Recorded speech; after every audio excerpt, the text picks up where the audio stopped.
Kenapa kita bicarakan tentang 3 rukun agama ini? Sebab berdasarkan hadis daripada Sayyidina Jibril alaihi salam ketika datang berjumpa dengan Rasulullah sallallahu alaihi wa baraka wasallam, bertanya tentang 3 perkara yang akhirnya para ulama menyimpulkan ada 3 rukun agama, walaupun ada pendapat alal qillah, pendapat sedikit di kalangan ulama Yaman mengatakan bukan 3 rukun agama tetapi 4 rukun agama, iaitu melihat kepada asyratus sa'ah, tanda-tanda hari kiamat di akhir hadis. Ulama menyimpulkan walaupun tanda-tanda akhir kiamat itu seperti satu perbahasan khusus, tetapi ia termasuk di dalam perbahasan rukun iman. Maka 3 yang ditanya oleh malaikat Jibril, yang pertama tentang Islam, itulah dia agama. Kerana di akhir hadis disimpulkan baginda seolah-olah bagi isyarat, fa innahu Jibril, hak mai tadi adalah malaikat Jibril, atakum yuallimukum dinakum, datang pada kamu untuk mengajar agama kamu. Oleh kerana perkataan agama di akhir hadis, lalu disimpulkan ulama apa yang ditanyakan oleh malaikat Jibril itulah agama.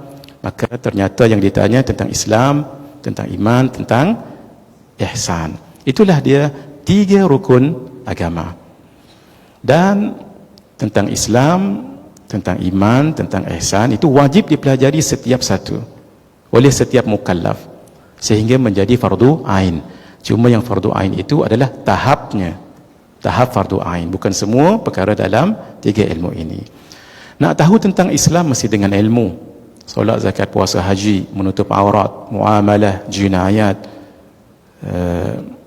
ibadah, itu semua dengan ilmu. Ilmu itu namanya ilmu fiqh. Nak tahu tentang iman, kepercayaan, i'tiqad, itu mesti dengan ilmu. Ilmunya nama ilmu aqidah, ilmu tauhid. Nak tahu tentang ihsan, itu dengan ilmu tasawuf. Maka 3 ilmu inilah yang disebut din sebagai agama. Sehingga siapa yang tidak lepas 3 ilmu ini dalam qadar fardu ain, itu ditakuti nasibnya dalam kubur nanti. Sebab ini rukun pada agama. Karena itu Islam satu syariat yang ada 3 komponen besar, iaitu tentang iman dipelajari dengan ilmu aqidah, tentang Islam dipelajari dengan ilmu fiqh, tentang ihsan dipelajari dengan nama ilmu tasawuf. Ini 3 rukun agama. Kenapa perlunya tasawuf? Sebab akidah yang sudah dipelajari itu akan dimantapkan dengan tasawuf. Kita tahu Allah punya sifat zat, iaitu basar, melihat.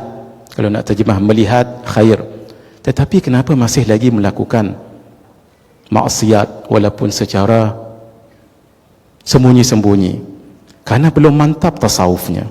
Jadi ilmu akidah ini ilmu untuk kita mengenal, tapi ilmu untuk merasa dia mesti dengan ilmu at-tasawuf.